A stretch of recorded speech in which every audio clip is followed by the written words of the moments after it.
Today we're going to talk about the actual design of the physical page, laying out margins and all of that kind of stuff that you've got to know in order to do a journal page. Once you create your original page, I want you to keep it very safe so that you can use it again and again. Now, the design of the page is called a layout. So when you're laying out a page, you've got to have margins around the outside of the page, just like I do on this one.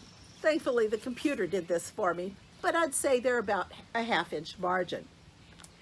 When you create your margins all the way around your page, you want to remember that your journal is going to have some kind of binding in the middle.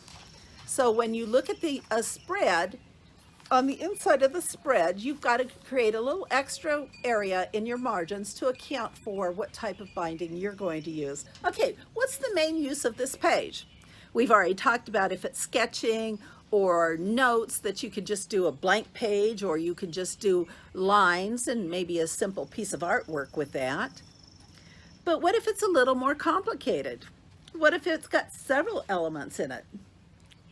Well, one of my tips is to start with the most important element or the largest element and work for there. You see the margins I created. I didn't need much of a margin in the center since this is just simply stapled together. The elements I started with were the titles on each one, and then I added some of the more important elements.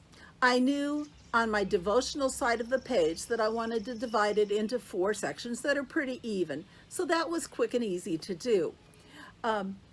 Most importantly, on my to-do side of the page is my goals.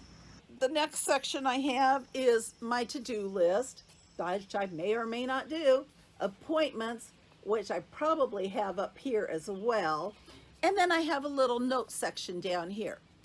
At the very bottom, I keep track of my weight. I write it in here. I'm not showing you that. I try and get some exercise in every day, and especially at least 3 times a week. This part is called a habit tracker. As you can see, this is the habit I'm trying to develop and the habit I'm tracking, but there's a lot of other habits that you might want to track, and you might want to put in an element that represents your habit. Well, now that we've gotten all the hard work done, let's talk about the fun stuff. It's time to get creative. Of course, I like to add flowers to mine. What do you like to add?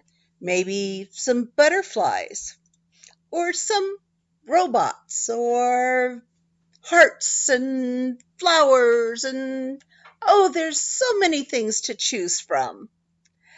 Have at it. Use your artistic vision, create something that reflects your personality, and make it yours, all yours.